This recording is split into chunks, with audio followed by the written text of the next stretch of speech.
I want you to listen to me right now. If you ever get a job as a developer, if you ever land that first job, you are going to be a fraud. You are going to be found out and you're going to be fired. At least that's exactly what I told myself when I was trying to find my first developer job and going through all these interviews and dealing with all the rejection. And I'm like, no one is ever going to hire me as a developer. And if they do, I faked my way into it. I am telling you, I had imposter syndrome like no other. So today I'm going to talk about what it's actually like on your first day as a developer. At least what my experience was like. And that's what I'm going to share. Now, I want to alleviate some concerns because I know a lot of people, they're scared, they're curious, like, are they going to be supported in their first role? And, if they are hired, did they stretch the truth too much? Is too much going to be expected out of them? What if you're moving across the country to get this job and, they're still unsure about you and you're wondering if you're really going to keep that job for very long and you're worried about your financial situation, your career. So many people have these concerns. This is why I think this video is important. So I'm going to share my first day with you. I'm going to share how it went, all the worries that I had, and I had many. So hopefully this will help. I think it'll help alleviate things if that imposter syndrome is like really setting in right now. So my first day at my company, let me back up a little bit. I remember going through an interview process for my first job. It was in Chicago. I worked all three of my developer jobs in Chicago. But my first job, I was living in Northwest Indiana, and I remember this interview process in Chicago. I remember the 1.5-hour train ride, and I think it was like a half an hour to take this supplementary train to get to the building. And I remember walking in, I was super intimidated. Like, everyone was super kind and nice, but it was just intimidating. I had never I was almost ready to quit as becoming a developer. Like, so many times throughout my journey, I thought I just wasn't good enough. I was just scared, and I felt like I wasn't intelligent enough. And like, this showed. I feel like this showed in my lack of confidence in the interviews. And I remember my interview process. It started with a couple phone screenings, one with HR, one with my soon-to-be first manager. And it was a really pleasant conversation. But I always, at the back of my mind, thought, like, he probably doesn't know enough about me.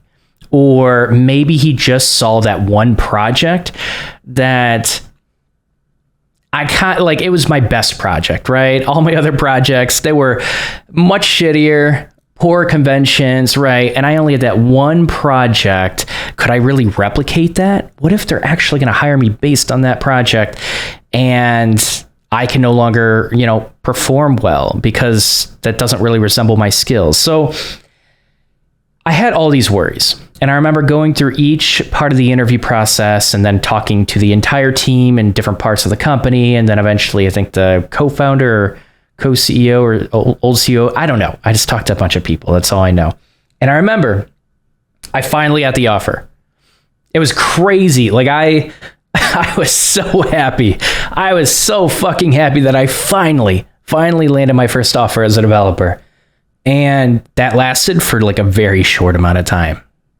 Then I'm like, oh, okay, well, I'm going to read the contract. There's nothing that guarantees me this job if I do accept it. This is all the way in Chicago. What happens if I get fired in like 2 months because I'm found out that I'm a fraud? Or I don't know. I had all these thoughts going in my mind. And I remember I was able to negotiate my salary up. I think it was offered at $70,000 in Chicago. This is like 6 or 7 years ago. Wait, yes, around 6 years ago. It was for a UI engineer role, JavaScript, React, stuff like that. Little React, a lot of JavaScript and CSS because it was on top of Django. And so I was basically, I would dive into some of the template stuff, but mainly it was a lot of CSS template stuff and a little bit of React. Yeah. So I negotiated a little bit higher I got the position. I decided to commute. There's no way I was going to try to rent an apartment this soon. So I commuted. It was a long commute. It was like somewhere between an hour and a half and 2 hours each way. I was so exhausted. But I remember my first day, and I didn't get a lot of sleep. I know that. I walked in. I could not be excited. Like I was kind of excited all up until this point, but I walked in and I'm like, man, now this is serious. Now I'm actually like, I walk in and I'm actually getting paid to walk in right now. Much higher chunk of money than I've ever been paid before. And so I sat down at my desk, and I remember, so my boss is actually remote, which is interesting. It took me years to meet him in person. He was remote, which also kind of shifted my perspective on remote workers. We could do a video on that if you guys want, but yeah, I remember sitting down and I'm like, I have to start doing stuff.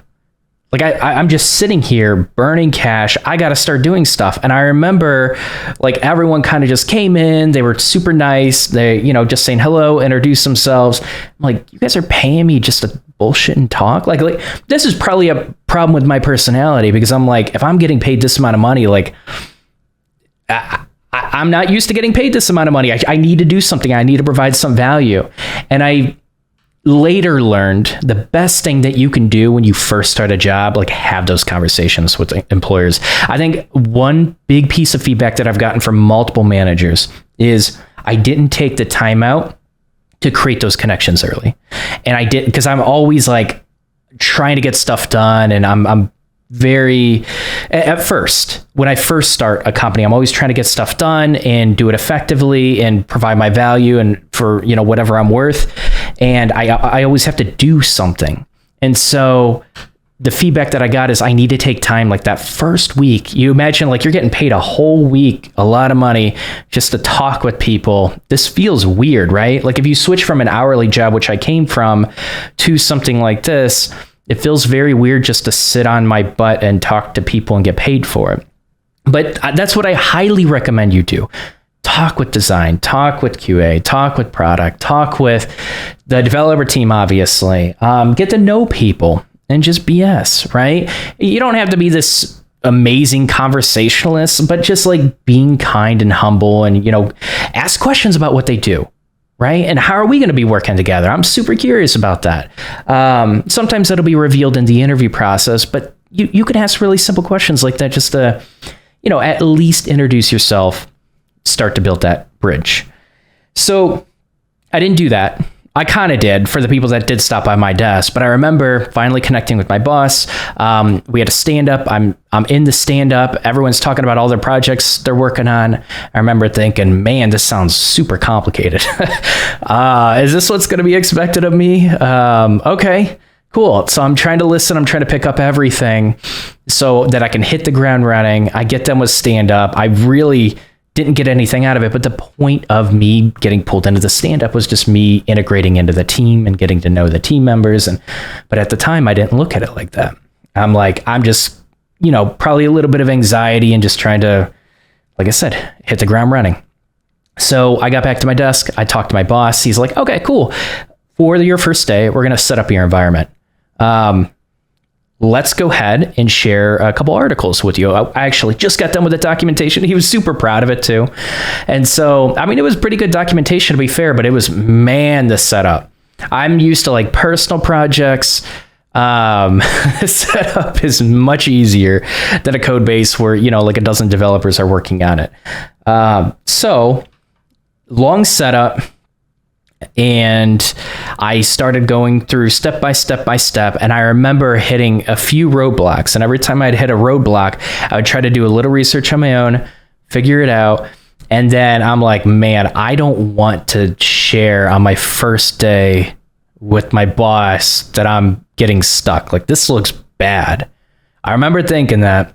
And so I would take a little bit longer to work through it. And then I would even ask I would ask a developer on the team, like one question. Then I would make sure I wouldn't ask them a second question because they're going to think that I don't know what I'm doing. So I'd ask another developer on the team a different question.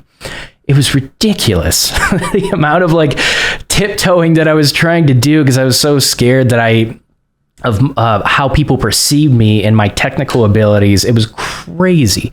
Like it's actually to feel this way and have these problems. It's actually more common than you think. But looking back at it, I could have just reached out to my boss or asked a few questions to a single developer, and like everyone was super friendly. I think a lot of developers just want you to put a tiny bit of effort into it. But then when you get stuck, or if like it's very domain specific where like you need that extra context, because don't trust the documentation, the internal documentation of developers. Usually it's an in progress thing, always, and sometimes the documentation is wrong, right? And so I had to kind of navigate like what I'm screwing up and what's kind of faulty with the documentation and what I'm just misunderstanding. And so I'm telling you, just ask your manager, ask another developer. It's not that big of a deal. Like there are some companies that'll have you spend a week setting up your environment, right? I worked at a startup with like 100 employees. So, it took about a day, but I thought I was going to get that done within an hour. I was never given a timeline of when I was going to get it done. So I didn't realize that's all my boss cared about. Like just attempt it for the day. And if you have any questions, bring them to me. That's literally it. And I was creating all of this extra chaos in my head, all this extra anxiety in my head. My first day was stressful because of me, no one else, right? Maybe you can relate to that. I know a lot of people kind of get anxious on their first days, but I'm telling you, man, a lot of people don't realize this. They're scared that they're going to get found out, that they're a fraud, that they're going to get fired. And sometimes it's a big deal to start that position. Sometimes you're moving to a new city and it's just completely an overhaul of your life. It just switches everything up. And sometimes you have to make accommodations for it. You're like, I'm really putting a lot of effort into this. I want to look good. I don't want to screw up. And one thing, even talking with the CTO, in one of the interviews, I actually brought him onto my podcast. He mentioned something that I think a lot of junior developers need to know. Companies aren't going to hire a junior developer just to fire them right away, right? And that sounds obvious, but a lot of people haven't internalized that hasn't resonated with them just yet. Companies put a lot of resources and energy into hiring a junior developer, knowing they're going to have to onboard them, knowing there's going to be a ramp up time. And I think you got to realize that and be a little bit patient with yourself. Understand that as a junior entry-level developer, as long as you're, pretty honest with your resume, I get sometimes people are trying to stretch the truth, but as long as you're not blatantly lying, lying about some people will lie and say their personal project was a professional company and they were a software engineer that got paid on it. Like that's a bullshit lie that's going to get you. Like if you do, usually most people won't get past and they'll get caught with that. But if you do make it past, yeah, I would be a little bit worried that, maybe you misled the employer into thinking that your skill level is higher. But like that's an exceptional situation. Most people, they're kind of just presenting your projects and this is what I can do. And sometimes you're trying to, add a little icing on the top to make it look really good. And you like really curate your presentation. Like that's all normal stuff. And at that point, it's an employer's job to like really figure out exactly what you can do. So for 99% of situations, when an employer hires you, like they understand you're going to take time to ramp up. It's okay. And even if I wouldn't have gotten my environment set up that first day, I would have had that second day. To be honest, I probably could have had a third day to set that up. And at that point, they're probably going to think, okay, Don's getting tripped up with something. Let's go ahead and help him out. But that's just it. They're going to help me out.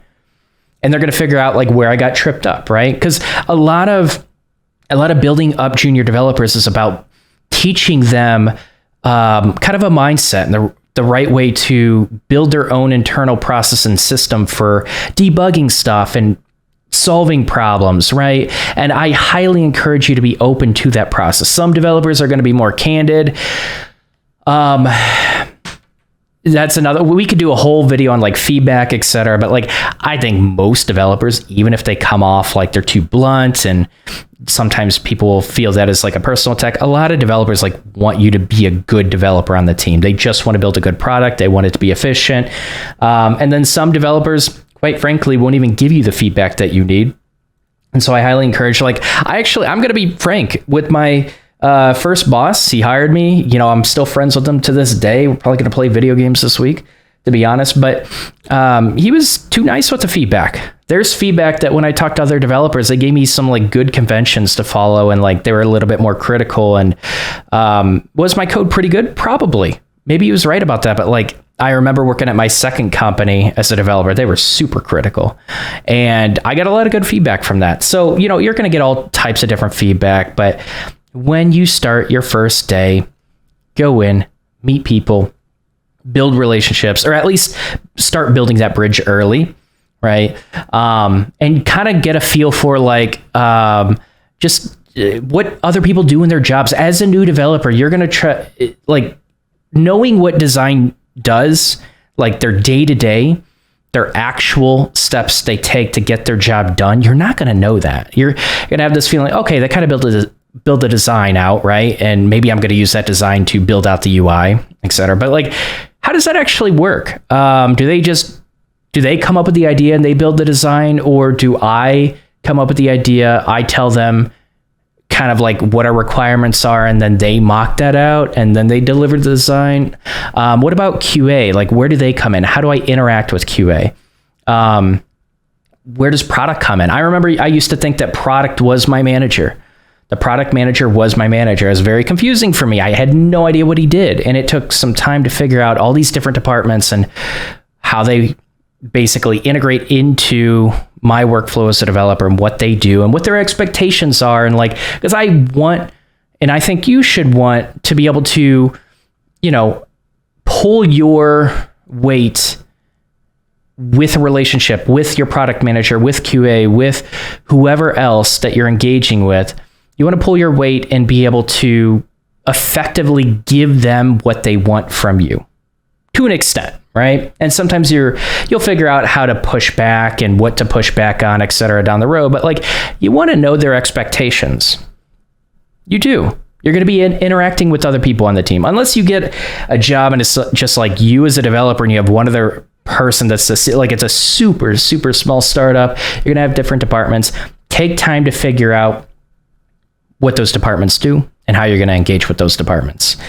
But also, there's going to be like a lot of internal dialogue that doesn't make sense, a lot of acronyms that, I remember my first developer job was in the health field, and I'm learning all these health field acronyms, and I'm like, I have no idea what this is. And so I would literally say, what is this?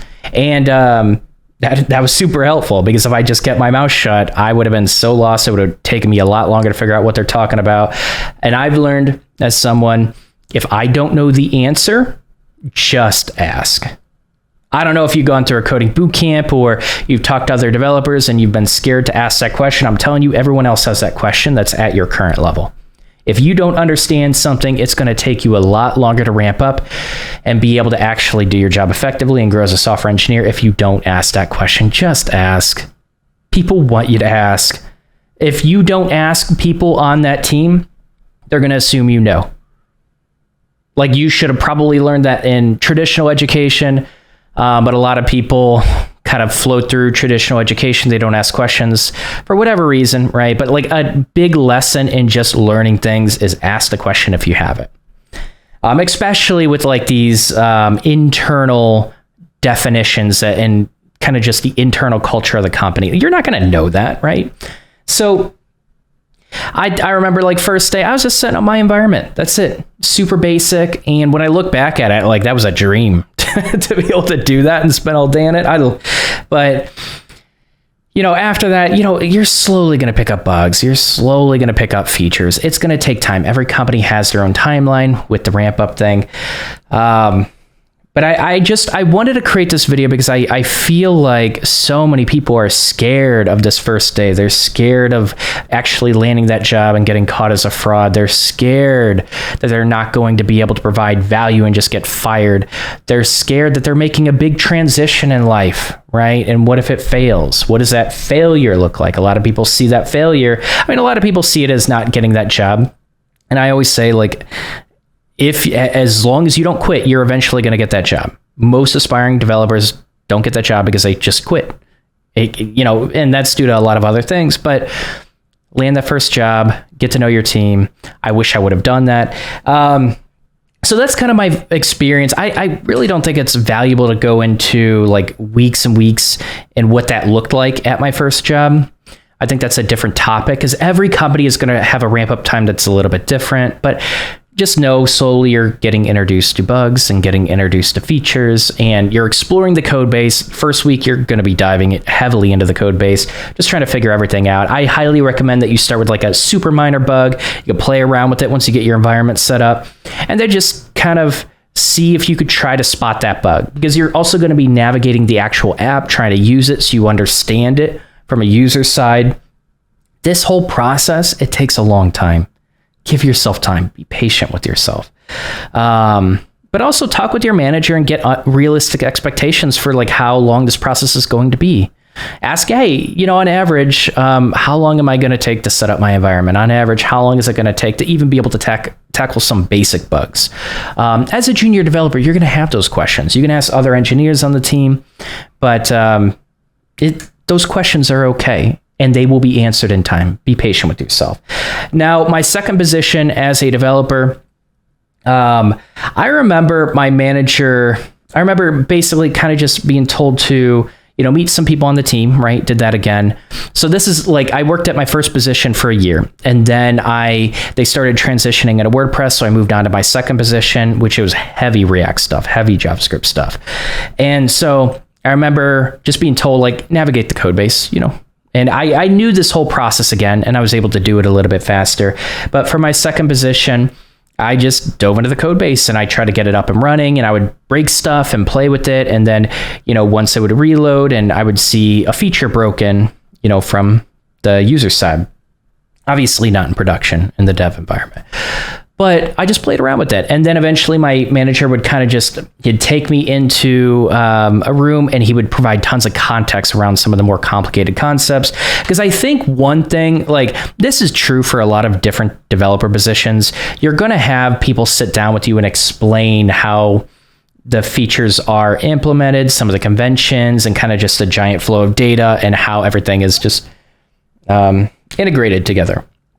So we had several meetings with that, but he was pretty busy. And I think the biggest progress that I could make was just exploring the code, trying to break things, even trying to solve some really basic bugs in the beginning. And if I didn't solve them, okay, but the attempt to do so allowed me to explore deeper and deeper into the code base. And that's what I learned. Like, that's probably one of the best things that I can do, mixed with, senior engineers and my manager providing me some extra context around the app. That's how I'm going to grow as a software engineer. That's how I'm going to kind of hit the ground running for the most part, right? And then I didn't take enough time. It took me a while to learn this lesson, but like, I still did attempt to create those bridges with other departments. And I realized with my second position, QA does things differently here. Design does things differently here.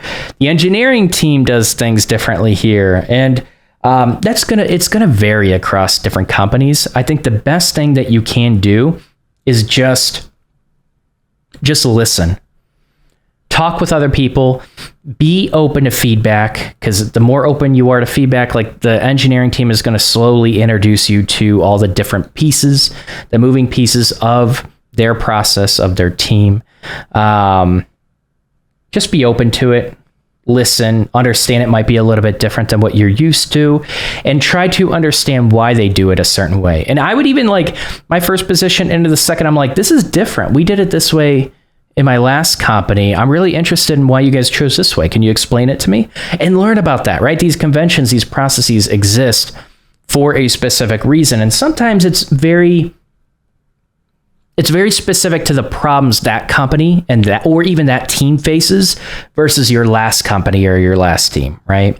That's why a lot of these processes can just be altered quite a bit to where it's like a very different process. And I think it's important to try to understand why it is the way it is. I jumped into bugs quicker. I jumped into features more quickly. That was pretty much it. Then I kind of just hit the ground running, and, then it evolved a little bit differently than my last company, and I was actually doing heavier feature work, a lot of more JavaScript work. And then my third company, that was definitely an upgrade in position. The expectations were much higher. And I was pretty much expected to hit the ground running pretty quickly. And it was, I wouldn't say it was a sink or swim situation. I still feel like I was coddled a tiny bit. I feel like I was coddled the appropriate amount, but it was very minimal. And I got to dive into the code, and I got to meet other people on the team. And I actually did a better job initially with that, but then I think I kind of pulled back later on for a variety of reasons. But I was really honed in and focused on the code, because in my mind, my third company, my mind was just in another place. So I was moving more slowly, and I don't feel like I was as productive, but that was a personal situation. Either way, team was friendly. I remember someone being let go on the team. So like I was going to work with her to like build some pretty good features out, and then she left. And so I kind of like it was a bit of a sink or swim situation, which I love. I actually realize I really do love those situations, but that's startup culture in general. But yeah, I almost feel like the process was almost the same for each company, but that ramp up time was reduced, and the expectations were just higher for how quickly I would hit the ground running. And the process was different for my third company as well. And I worked with a good team, very smart people.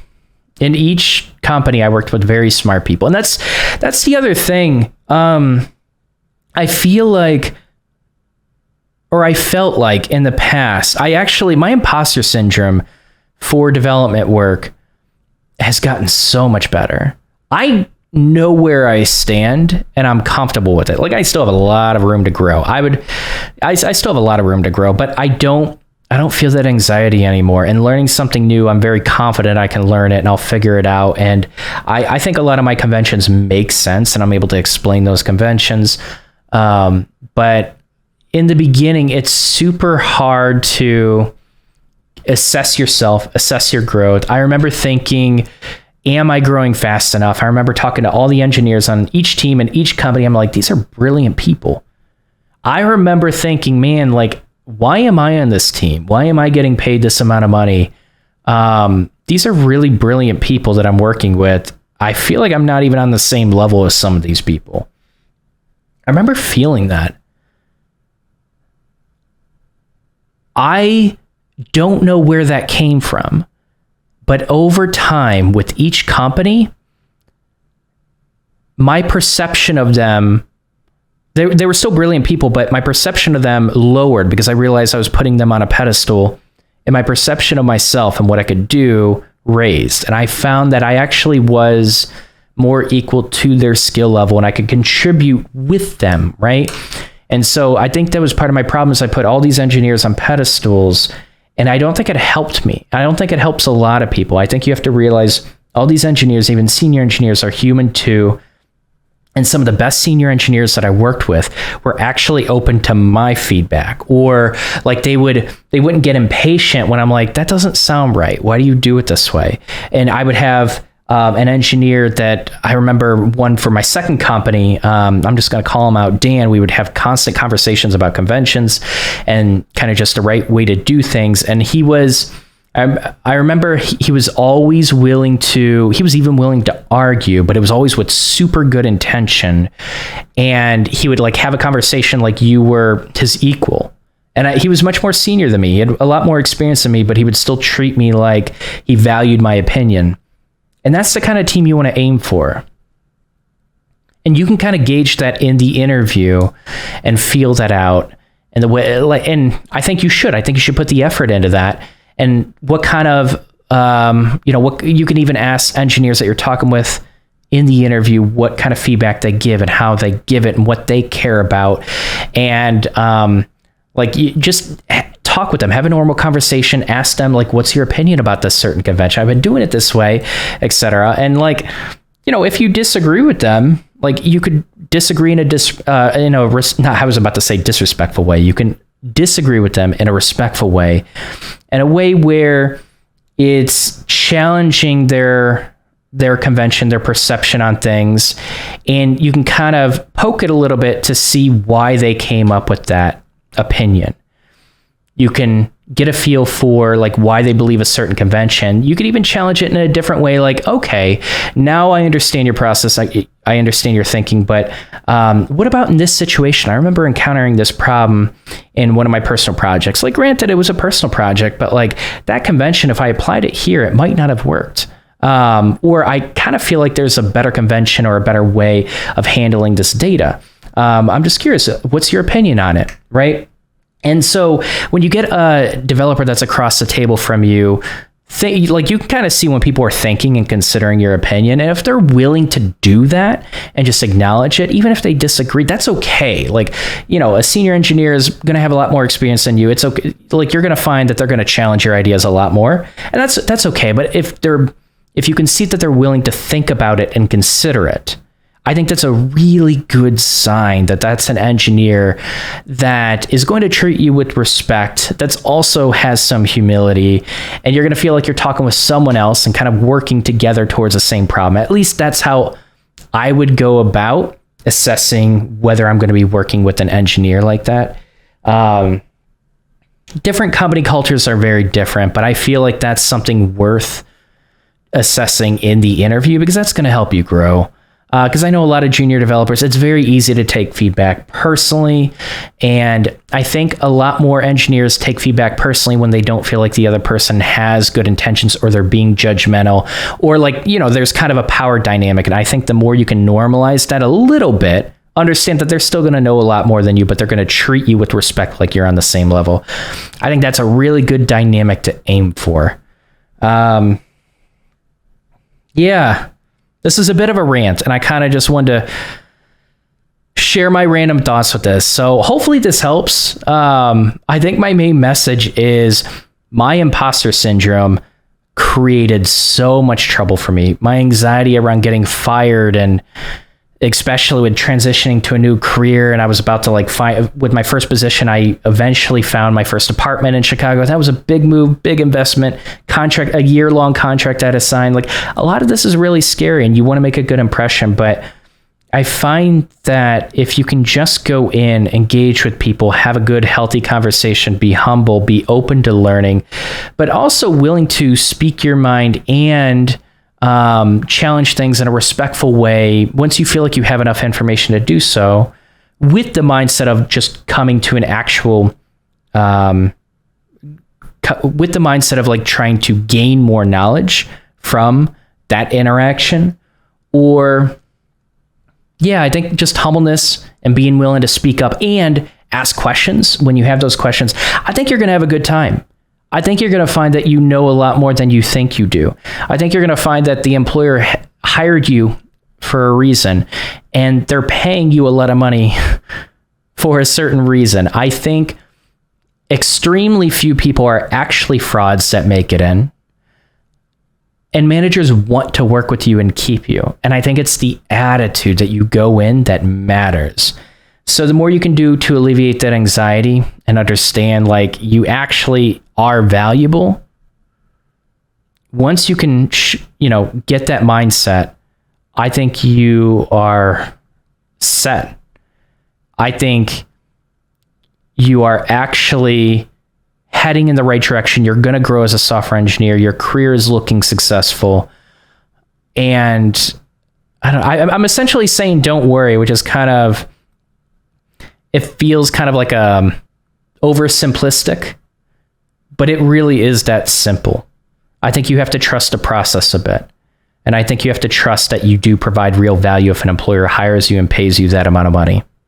Have confidence in yourself. That's it. I have nothing more to add. I feel like I'm just ranting at this point. Anyways, if this helped, let me know. I am happy to create more videos that allow you to overcome imposter syndrome, because we all face it. It's a very real thing. And looking back on it, it's always silly. It always holds you back. It doesn't need to. And I think it's okay to be a little, just accept that you're going to have this imposter syndrome and be like, that's what it is, right? But I'm just going to go in today. I'm going to have a good day. I'm going to meet with the team. I'm going to work on features. I'm going to do the best that I can. And it pretty much works out almost all of the time. When you have the mindset that I talked about, you just go in with that mindset and do your best. It usually works out. Now there are variables that can affect that, but like most of the time it works out. Yeah, that's it. If you want me to talk about imposter syndrome more, let me know. And by the way, if you are listening on the podcast, or even if you're watching on YouTube, feel free to reach out with comments. You can comment below in the video, but we'd love to have you in our Discord community. It's completely free to join. The link is in the description. Feel free to join and just engage with other aspiring developers. I think you'll realize that your worries are pretty common. And sometimes it just helps to talk to someone else that has those same worries. So that's it. Yeah, have a good rest of your day and happy coding.